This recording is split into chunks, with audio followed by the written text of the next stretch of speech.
Welcome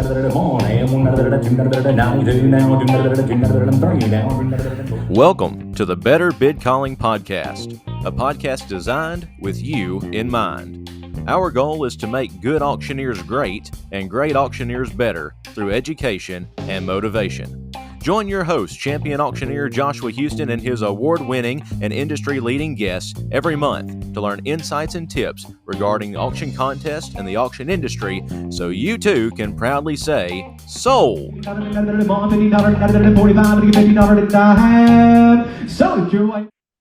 James, Joe Spencer, it's good to see you.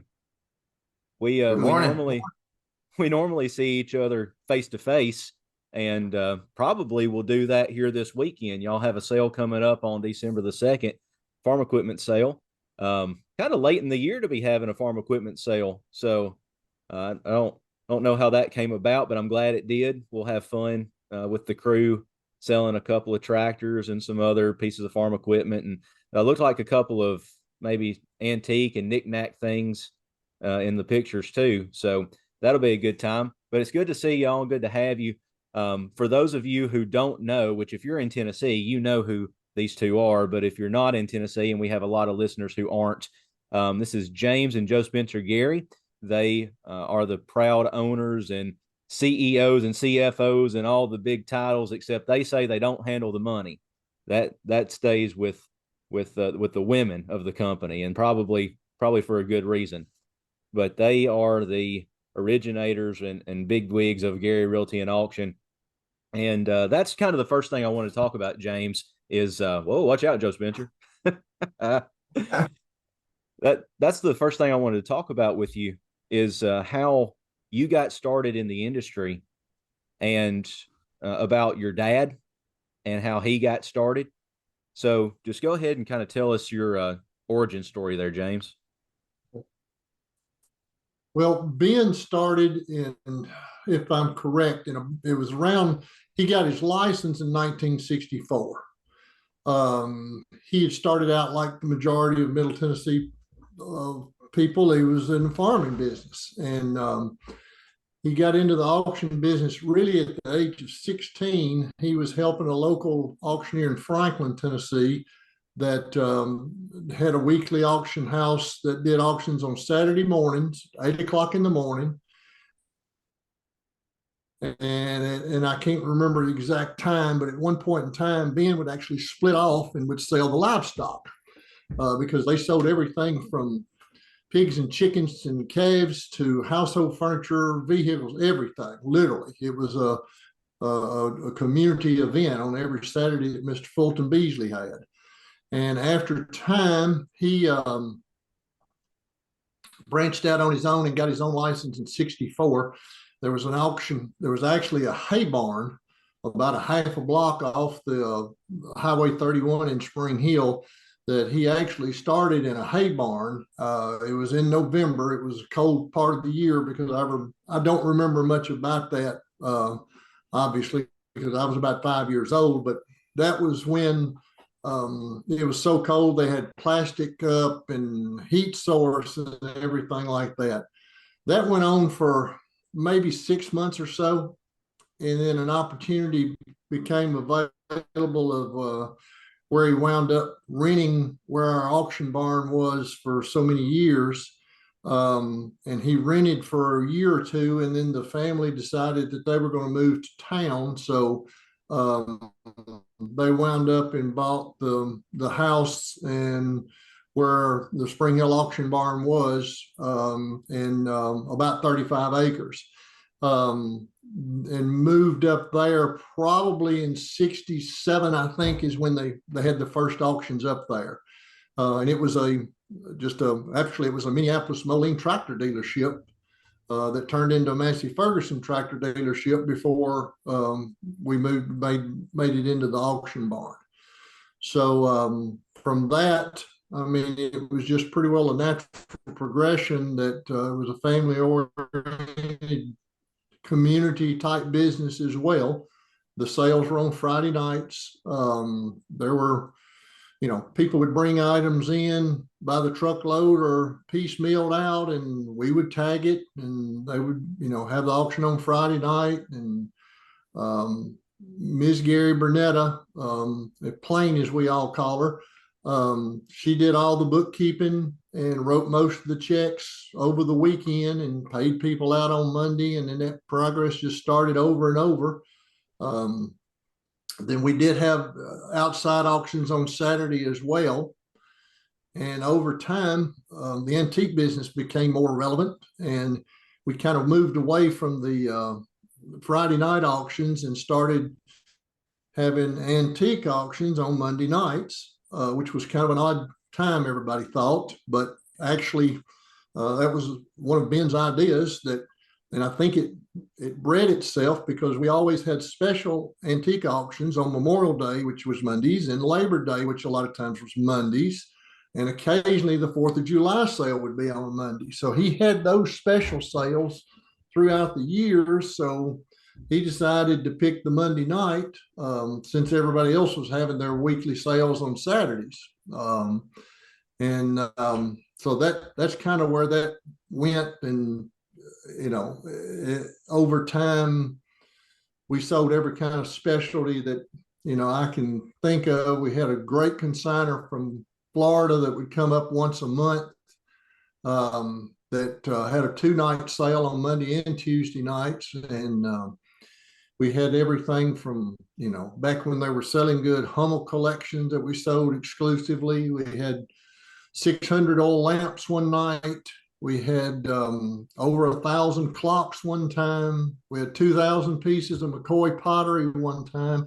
Just different kind of specialized collections. We kind of had the niche of taking those on over the years. But so it was just kind of natural for me just to step right in. And at that point in time, I didn't do any or very little of the actual bid calling. I was mainly just keeping everything moving because I knew where everybody's items were and whose was who to keep the bookkeeping straight. And then, of course, I got my license as soon as I was able to when I was 18, an apprentice under Ben, obviously. And then it just evolved from that until actually later on, I went to, of course, college for 4 years. And then when I came back, that's really when I got into it full time and got the real estate license. And we tried to push more and more of that. Ben had always had his affiliate license, but the broker that he was using, or they were, together, he was about ready to retire. And so the timing just worked right for me to try to go ahead and get my broker's license and end that affiliation. And that's when Gary Realty and Auction kind of took off on its own. I guess that's kind of a Cliff Note version. And of course, Joe Spencer obviously came along, and he was kind of like me. He didn't have a whole lot of choice in the matter. It was just born into him, more or less. Yeah, well, that was my next question for Joe Spencer, because Joe Spencer probably has forgotten more about auctions and the auction business than some people my age or even older who are relatively new have yet to learn.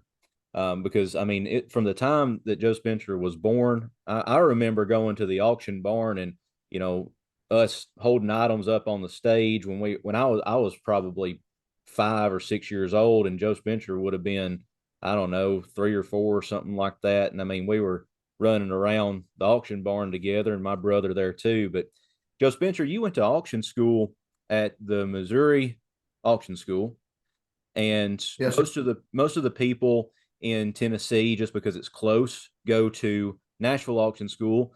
And we've had a lot of people on the podcast talk about Nashville Auction School, but talk a little bit to our listeners about Missouri Auction School, why that was attractive to you and what you liked about it. Um, well, I actually, Hayden White and I both ended up going to Missouri together. That was really kind of we both had decided we wanted to get our license at about the same time. And so we had talked to each other about it, and we were like, where do you want to go? Whatever. And so it was kind of a mutual agreement that we decided to go up there.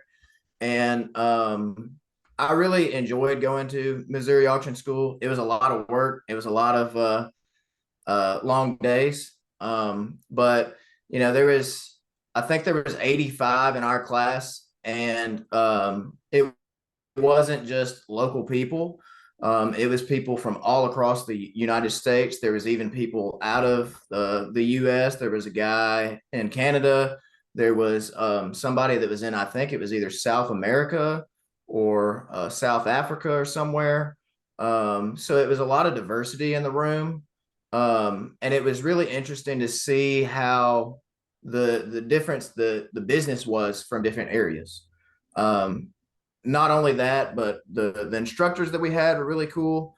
Um, and all in all, it was just a really interesting experience, and it was one of those things that I couldn't just pull the plug and decide that I didn't want to do that and drive home because it was a 6.5 hour drive. So I was stuck there, and whatever Hayden said we were going to do, that was what we did. So Yeah. Yeah. Well, over the course of your life, Joe Spencer, we talk about you being kind of born into the industry because of your dad and granddad, and that you didn't really have much of a choice in what you were going to do. And maybe that's true, maybe it's not. But I think sometimes people look at generational auctioneers and say, oh, well, you've learned the business from the earliest age, and you have an advantage. But I'm not so sure that that's true, because the auction industry has changed so much, even over the past 5 years, even in the time you've had your license. And part of right. that has been due to COVID, of course, and everybody went online. And you're a phenomenal bid caller in your own right, but I really think, if I can say, that's where you shine, is the dealing with the online side of things. So talk a little bit, if you would, Joe Spencer, about that transition, and Okay. and kind of how that came about for y'all's business. So when the whole COVID-19 or COVID just in general happened, we were pretty well forced. We had not done any online auctions as a company before. I had previously worked for a few in Nashville doing online only auctions, to kind of get my feet wet and learn and understand how that whole process worked. We have a friend of ours in the business, Miss Patty Baldini, and she really helped, kind of took me under her wing and was like, this is how we do things here. So I got to learn, how to catalog an online auction, how to do the back end, how to check everybody out, all that kind of stuff through her. So I was a little bit prepared, but I was not fully prepared for switching directly over to online only auctions when the whole COVID thing happened. Um, we went with a different software than she used, so it was a little bit of a transition learning that. But going into that, it was a completely different ball game from what we had done my entire life, Dad's entire life, because there's a lot of things with the live auction that you have, the entertainment, the fun side, as people would call it, that's not really there in the online onlys. And there's a lot of difference between the two, when you talk about the back end getting ready for the auction. In a online sense, you have to sit there, you have to catalog everything item by item, kind of visualize, okay, what will these items bring, because you really don't want to have too less of an item in a lot to really kind of get everybody's attention and be like, oh, they're selling all this stuff. And um I feel like the transition period was hard, but it was forced upon us because of one auction that we do every year was a government auction, and they actually mandated that we do an online only. And so that was what kicked our feet off into doing the online only stuff. And they're moving forward in the past, like you would say, 4 or 5 years.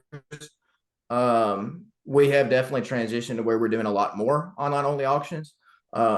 For us as a business versus a lot of other companies, I feel like most of the time it involves, we look at parking, we look at the value of the items, we look at a lot of those general things when we first go and approach doing an auction for somebody. And those are really what kind of drives us doing one way or the other. We have done one simulcast since we started doing the online stuff, which for those of you that do not know, the simulcast is the online and live combined. And for the most part, everything that we do can pretty well call out that it needs to be done one way or the other, not kind of a joint simulcast thing. Moving forward for the future wise, I feel like there is some certain assets that you sell every year that might call for doing simulcast. I think one of those in general is farm machinery. I think that one is definitely a good drive to do a simulcast auction with. And there's plenty of other assets out there that are kind of important to mix the two. But at the end of the day, I've been able to see that on live and online both work. And there's different instances for both of those. Yeah. Yeah, I think that's true. And I think it's still a learning curve. I think a lot of people feel like it's still a learning curve, even those who have been doing it for a long time. James, let's go back to you. We know, the three of us sitting here know what an average live auction day tends to look like. We show up a couple hours before the sale, set everything up, make sure everything's in order, get boxes out of the house, or guns put in order, or whatever it is that we're selling. But what does the average day look like for you just through the week, Monday through Friday? You wake up, you get in the truck, what are you going to do? It's probably never the same. There's probably, and obviously we're a smaller company, so the day to day is Joe Spencer and I 90% of the time. We do get every once in a while some outside help to come in. So if we're generating an online sale, then we're to a house, as he said, trying to figure out the best way to catalog everything, whether to box it or whatever after the cataloging part is done. Live sales the same way. There's a lot of preliminary work before an auction that every auctioneer knows. If you wait till the day before the sale to get a sale, at least in my estimation, I would be nervous as I could be. We like to be prepared, we have certain ways that we like to do things, and I've helped other auctioneers at other times that do it a completely different way than I had ever been around, but it worked. And it just depends on what kind of people are used to. There's different ways people lay out the sales and all that, but and of course we look at a lot of smaller type of state things that now that we don't have an auction barn, we're not able to handle for people. So there's some of that. And then of course, when you get in your land, there's all the meeting with the surveyors and soil scientists and being hands-on with it. And I think that's one thing that we're either praised for or guilty of. When we have a sale, we get the sale ready ourselves. It's not hiring a crew to come in and box items up and get it out or all that. I want to know exactly what's there.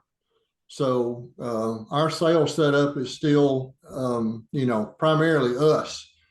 And as I said, I don't know whether that's good or bad. I've heard people argue the point both ways, but it's a people-oriented business. It's a service business, and you have to keep that in mind. That you're dealing with people. Sometimes in situations that they're not actually wanting to be in. So you have to keep that in mind all the time too. And that's something that you try to find out what drives people or what's their motivation, and you have to be careful sometimes with like I said, people are dealing with some delicate positions with family or different situations. Yeah. Well, talking about people, that's a good question to bring up to you again, James. when we were doing live auctions more often, you learn who comes to what auctions, and you learn who to expect to show up as your buyers, and you learn what they're interested in for the most part. Like, I remember one of the first buyers that I learned that would come as a regular to our sales is he's no longer living, unfortunately, but Frank Church would always buy cast iron. I mean, that's just what I always remembered about him. And he'd buy jars and lamps and other things, but cast iron, especially if I was behind the microphone and there was a cast iron skillet, I'd immediately look to Frank, and he would probably start it somewhere around $5 or $10 and run it up when he was done. But that leads me to my next question, James, is when you're an auctioneer, it's a people business, like you said, and it's not just working with your sellers, it's also working with your buyers. Now, you work for your sellers for sure, but I think some auctioneers now don't understand the value of building a reputation with your buyers. And so maybe talk about that and the history that you have with some of your buyers and some of your regulars who know you, and you kind of know what they're interested in from time to time when they come.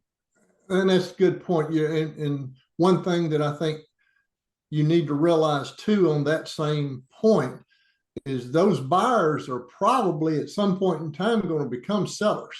Sure. Whether it's them themselves or through a reference of somebody else. Or a family member. Exactly. So, as you know, Joshua, we always called all our damages at the sale barn, especially way back when the glassware was selling good. We would call all the damages, and if we sold something that was damaged and we didn't call it, we'd just simply take it back and sell it again. And I think that built up a lot of trust for different buyers across the area, because they knew that was the way it was going to be handled, especially by our crew. And when you lose that trust, you've lost everything. And then you're right, you're going to know certain buyers that are going to purchase certain assets, that they're dealers in certain kind of items, and that was always kind of natural. And as you know, we didn't allow. There's one story I can remember that before you started working, when we had an auction there at the one of the 4th of July antique auctions, and there was a younger guy that was taking bids, and the bidding went back and forth, and this one guy just started bid a couple of times, and Ben immediately just sold it. And the younger guy that was working for us kind of turned around at me and said, "I thought he was, what happened?" I said, "Don't worry about it. I'll tell you later." Well, what I knew and what Daddy knew is that guy owned that piece, and he started bidding on his own piece.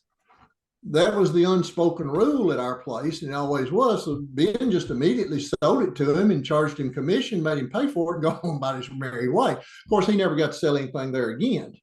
But that kind of thing brought trust to I think the business as it goes along, and you got to have that. But like I said, the biggest thing to me is that your buyers will become sellers at one point in time, and you've seen that, Joshua, yourself, with ones that we've dealt with over the years. There's a relationship and a trust factor, and I think that happens with every auctioneer around. There's real estate auctioneers across the state, certain buyers for certain pieces of property that they can drop a call to and say, "Hey, you might want to come check on this one."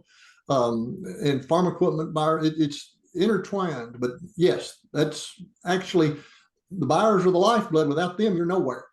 Sure. And I think with that, your honesty and your integrity, that's one thing that we really hammer in this industry.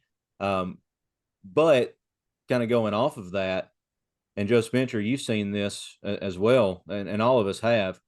This is one thing that I wish that auctioneers, because auctioneers have a reputation, right or wrong, probably more right than wrong, but have a reputation for being arrogant and selfish in some ways. And that really is a shame, because I don't think that's the reality with most auctioneers. but a bad apple spoils the whole bunch. And one thing that I love working with you guys is if somebody calls y'all to do an auction and either A, you're not able to, or B, you don't have the expertise, whatever that might be, and or whatever the situation is, or it's too far or whatever, you will tell the person calling, yeah, but I know a guy in your area who is a specialist in this. You ought to give him a call or her a call or whoever. And I think that builds a reputation among the community that says these are the guys that they're going to handle it. And if they can't, they're going to find someone who can. Joe Spencer, let's go back to you for a minute. You and I came into this industry, especially with Gary Realty and Auction, kind of by blood, by birth. My dad has worked with y'all for 30 years. I think he got his license the year that I was born. So that would be 30 years ago, almost 31, and has been with y'all off and on, more on than off ever since. And so you've grown up, Joe Spencer, with the same crew, just about, for however many years you've been on this planet. And it's one thing that I like about our group is it does seem like family. So, Joe Spencer, talk a little bit, if you would, about the relationship that we have with our coworkers and the group of people that show up every Saturday to put these things on. Well, I worded it one time when we actually lost one of our coworkers a few years ago, Mike Paget. And I worded it that in a sense, I haven't just had one dad. I feel like I've had 5 or 6 of them my entire life. And it's really, it seems that way because it's been the same crew, like you said, or for the most part, it's been the same crew our entire lives. And, we've been very, very fortunate with the crew that we have for as long as we've had. We have some like Scott has been working with Dad since they graduated high school together, which I'm not going to say the year because it's way too long ago. 1979.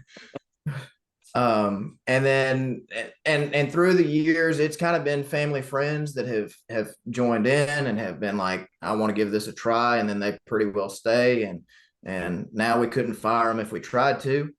And I mean, I think that you hit the nail on the head in the sense that it feels more like family than it does a coworker.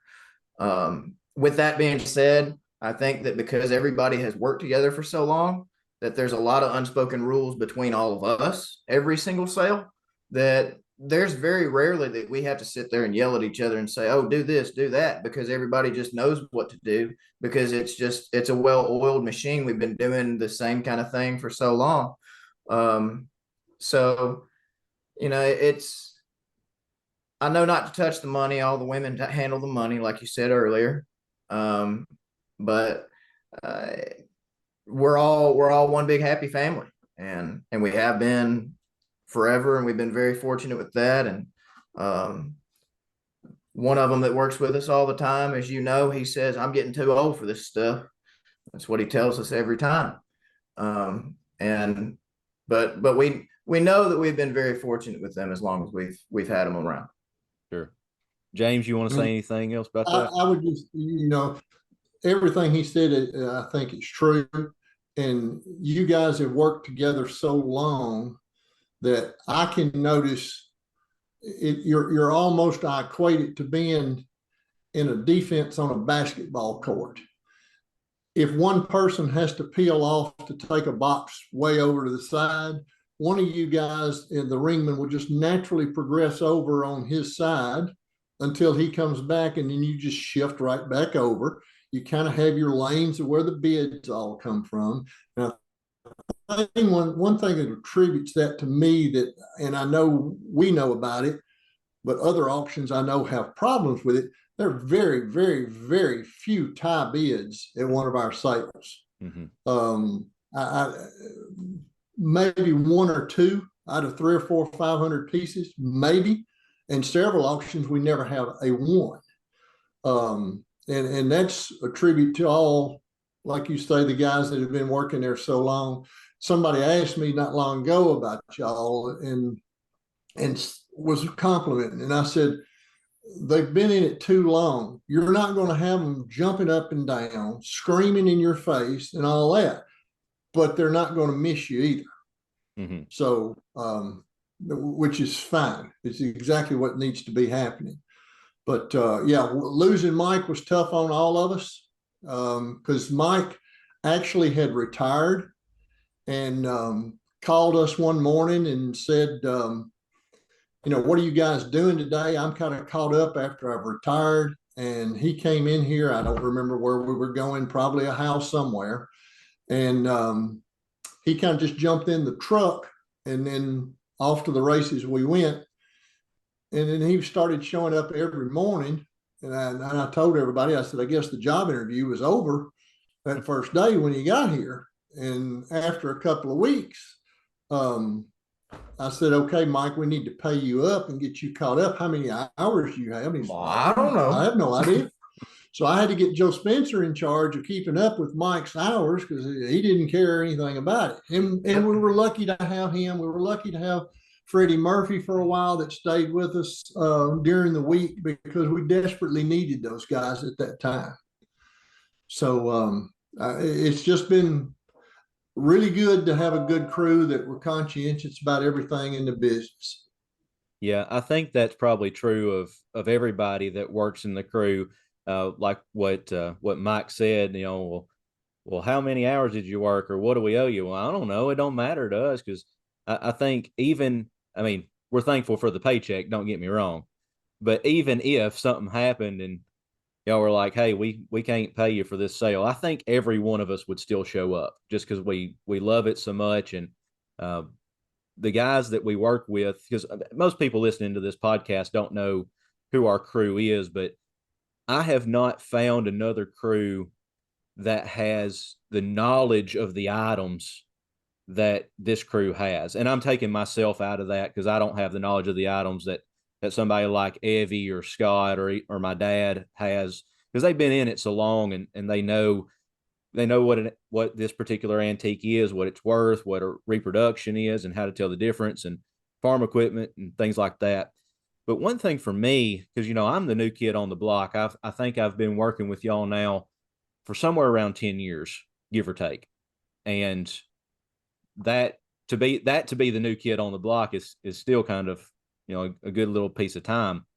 But I remember being an apprentice. Of course, at the time, it's changed now, but at the time you had to be an apprentice for 2 years and get your points and then go back and take your 30-hour course and state test and all that. And one thing that I told you, James, when you agreed to take me on was I want to learn the stuff. I mean, learning the business is one thing, learning the stuff, the items and what they are and their value. To me, that's the hard part. And you said, I'll never forget it. You said, don't worry, you'll learn.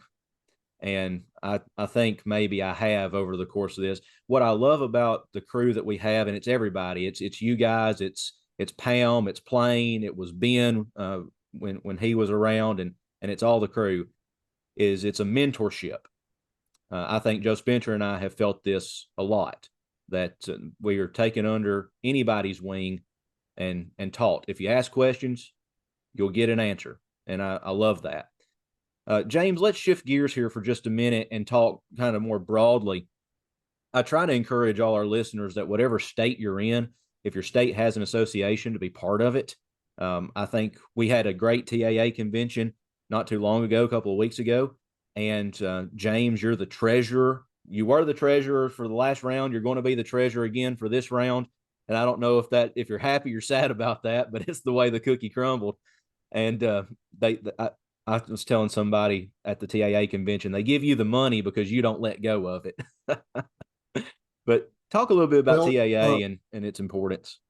And what you said earlier probably had as much to do with it as anything. The seminars and all that are great, but the people you meet from across the state is the backbone of, and I think you could call most any member that you've met with any kind of problem or situation that's come and get their advice or their input at any point in time. We've talked to two this last week, just to be honest with you. The relationships you get through that are enormous. Also, the TAA has been kind of behind the scenes. There's been several pieces of legislation over the years that we've been either in support of or defeated. That has been a tremendous asset to the auction profession that people don't even realize that the TAA was directly involved with. So it's a good group. There's no doubt about it in my mind. You're right. I've been going to conventions since the late 60s and have pretty well made most. I don't know how many I've missed, but very few.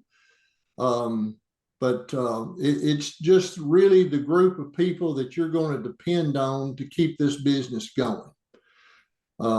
If you know, it's just like having, if you don't feed a cow, you're not going to get any milk. If you don't put anything into the profession, you're not going to get anything out of it. And being in the TAA, I think, is a prime example of that. Yeah, I've been fortunate. I've made so many relationships with TAA over the past year or 2 years when I've been a member ever since I had my license, but not been to many conventions until the past couple of years. And when I started going to conventions, that's when I started getting more opportunities. And I think for people, whatever state you're in, that's where your contacts are, like James said. And it's well worth the dues you pay, both literally and figuratively, for what you get out of it. 100%.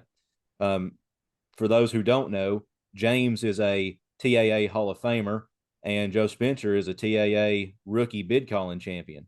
So we're trying to get him to be in the professional contest, but I'm going to have to twist his arm a little bit harder, I think, before that happens. But one day it'll happen. All right, Joe Spencer, here's your. I don't have a cowboy hat. That's what we tell everybody. Oh, he lets you borrow one. Well, here's before we get into our rapid fire questions, Joe Spencer, I'm going to ask you this question, then I'm going to ask the same question to James. And that's just simply, what do you see as the future for your business and for the auction industry as a whole? I feel like for our business, I have definitely noticed a big transition, like I said earlier, onto the online sales.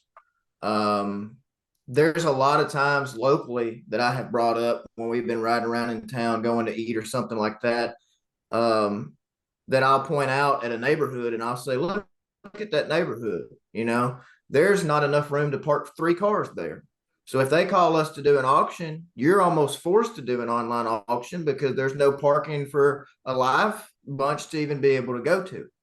And of course, that's just here in what used to be Little Spring Hill, Tennessee, that is now feels like downtown Nashville. But as an industry, I feel like it's kind of like movies, going to the movies versus going to an actual theater and watching a play. There's always going to be people that are going to want to go to those live auctions, and there's always going to be a place for those live auctions for the entertainment and for the social aspect of it.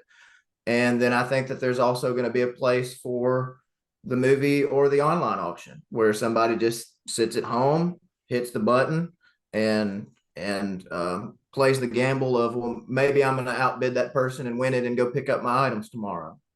So I can see that there's a place for both, and I think that there's going to remain a place for both, depending on the situations.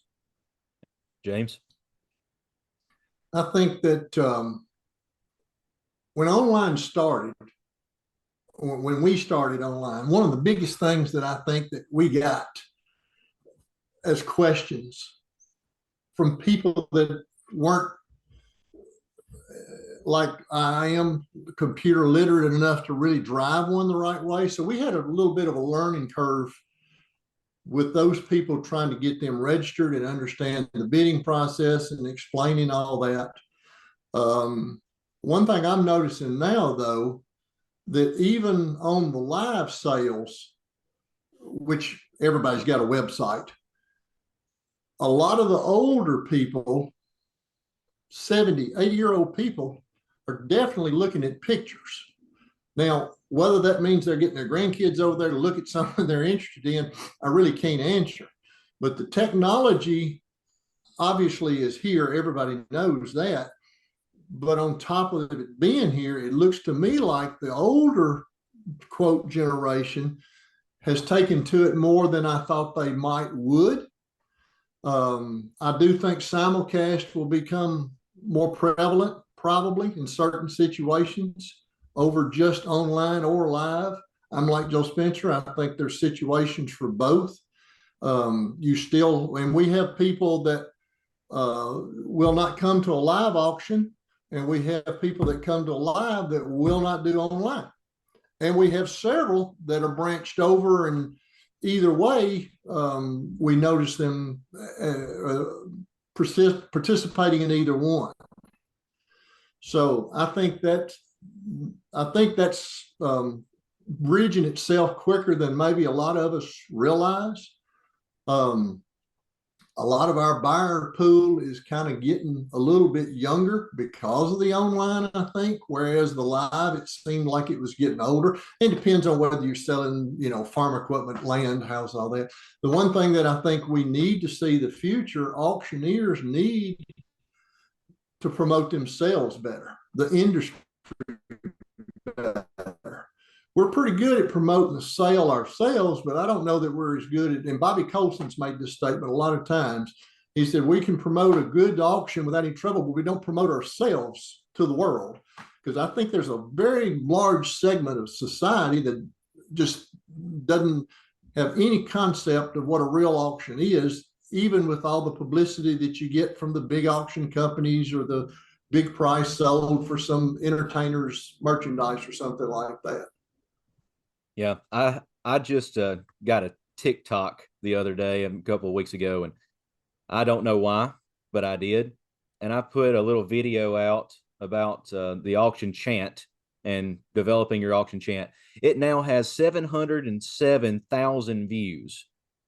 And people were commenting on it and saying, oh, well, auctioneers, they just try to trick everybody and they just want to trick you into taking your money. And they talk fast so you don't understand what they're saying, and then when you're done buying something, you might have spent $1,000 and thinking you were spending $10.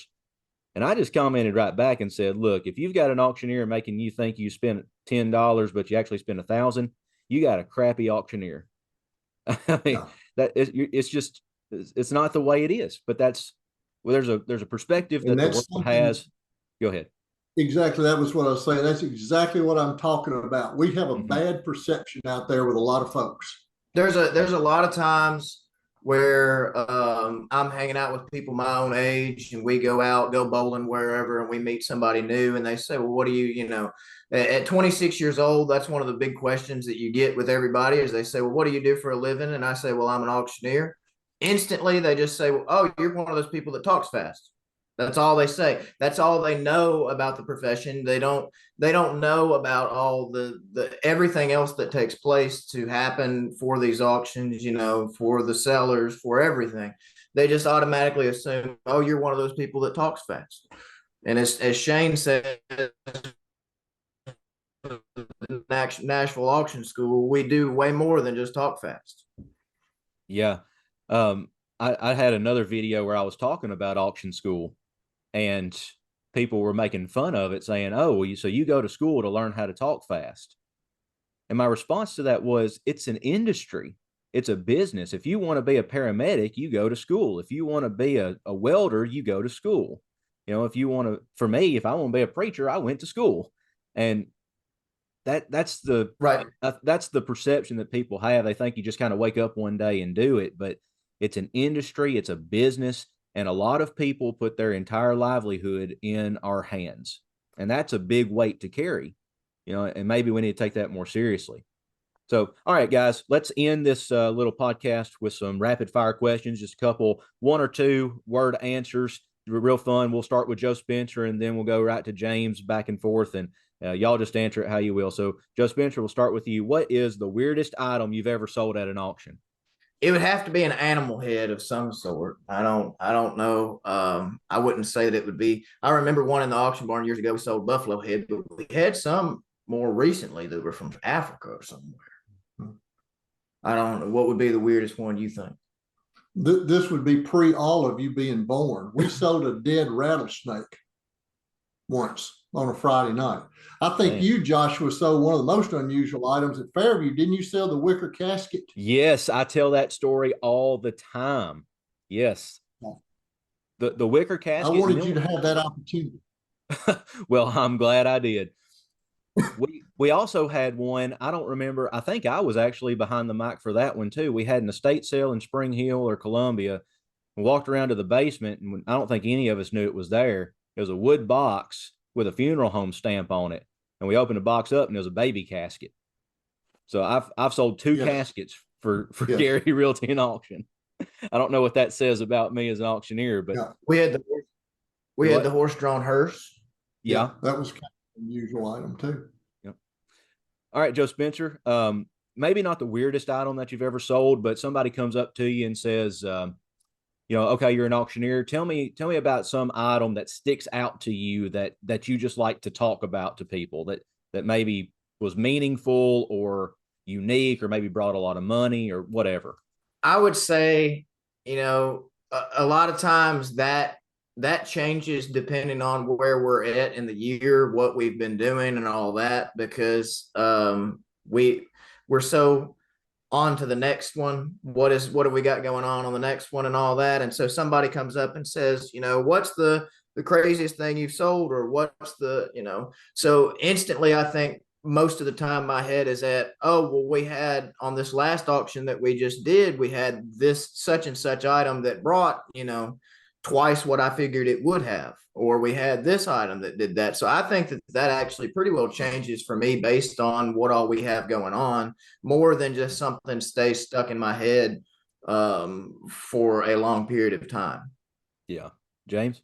I don't know if you could think of something that just stays stuck in there. Uh, the Probably to me, instead of an item, and it's an event. And I think you were at that one, Joshua. We had an auction for the guy out of Florida that had 2,000 pieces of McCoy pottery. In that sale, we were able to find, and it would take a long time to tell the story, but basically we got in touch with the collectors club and got the word out. This was pre-computer or pre-internet sale for sure. I think we maybe were to the point of being having a website at that point in time. But we actually had a little motel down in here in Spring Hill that we filled up with out-of-state buyers for that McCoy sale. And the two people that wrote the book sat on the back row and changed their price guide as we were selling items. And on that, and afterwards, the next month, we were featured in a 4-page spread of their little newsletter that they put out to McCoy collectors. That probably, I've always said, was the best auction we held that nobody in Tennessee even knew anything about. Yeah, probably so. Yeah. All right, Joe Spencer. In your auction chants are made up of numbers and filler words. What is your go-to filler word? This one I actually got from Ben, and it was better than. Better than is usually probably what I use more than anything. And it's transitioned. I had my own chant when I went to Missouri auction school. And then when I came back and I actually started working with Bobby selling cars up in Nashville, I kind of developed my own chant then. But I somehow always remembered, I guess it's just been embedded in my eardrums my entire life, the better than that my grandfather said. And that's probably the one that I used more than anything.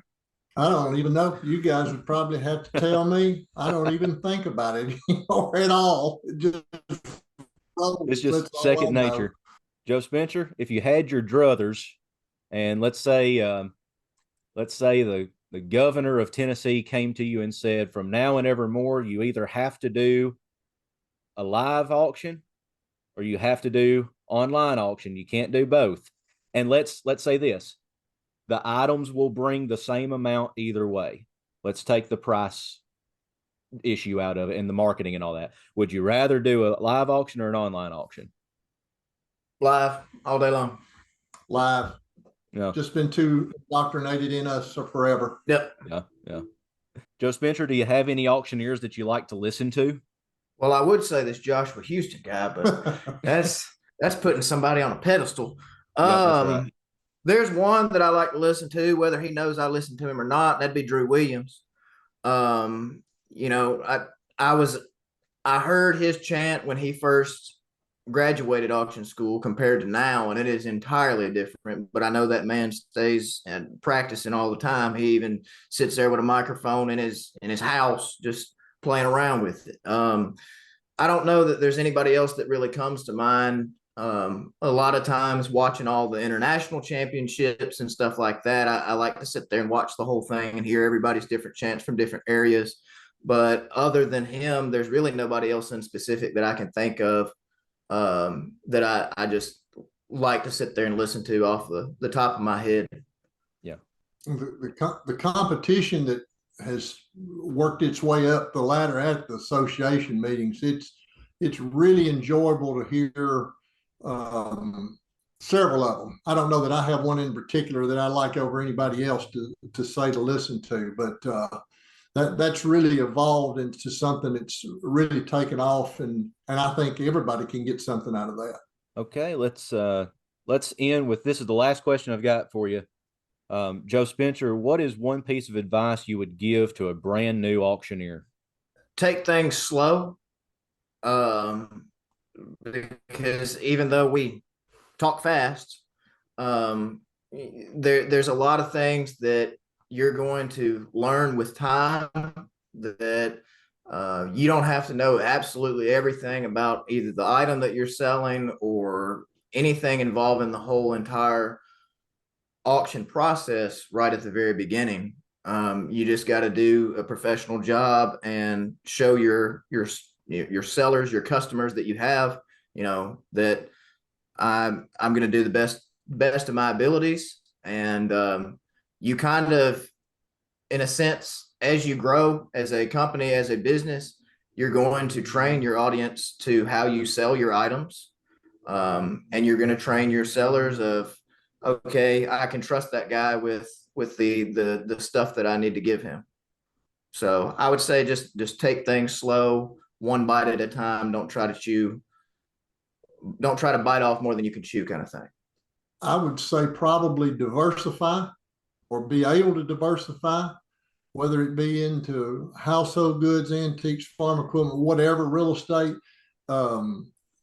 There's so much out there that's going to come your way that you need to be kind of versed all the way around, which is kind of tough. One time you asked me off the cuff something like this, and I said product knowledge. And I still think that's one of the main things. If you don't know what you're selling, you'd better find out before you get up there, because that's where it's all at. Knowing, whether you're selling a signed baseball or a sawmill, you need to know what you're selling. And there's plenty of resources now. It's so much easier for you guys with computers. When I've got, Joshua, a stack of books in here that I don't even hardly thumb through anymore, that I used to have to go to a house, find a piece of glassware, thumb through books till I found out what it was, because it was important at that part in time. Back, everybody says way back when, but when antiques, when you were selling $1,000 Carnival glass plates, you needed to know exactly what pattern, what color, everything like that. So to me, diversification would be one thing, but product knowledge is probably number one, especially if you're starting out and having your own sale.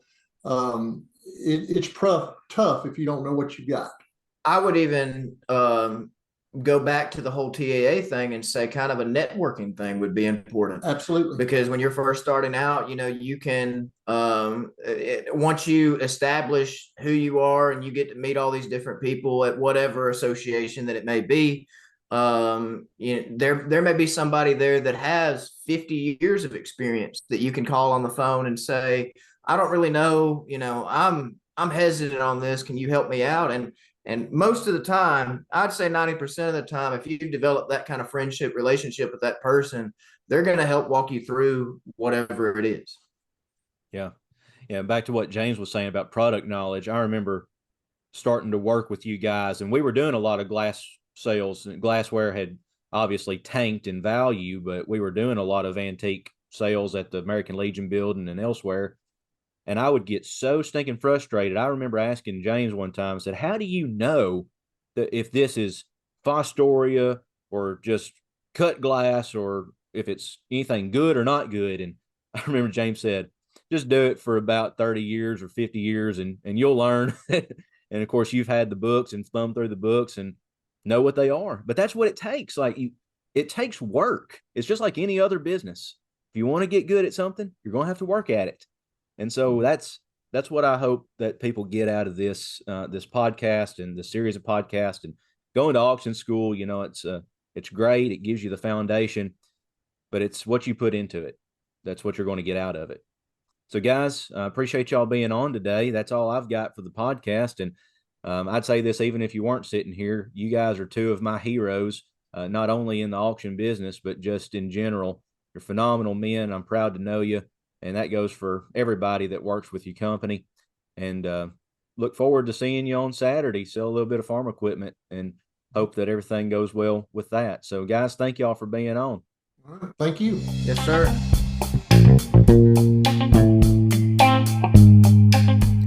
You've been listening to the Better Bid Calling podcast. If you would like to sponsor an episode, please contact us at betterbidcalling@gmail.com.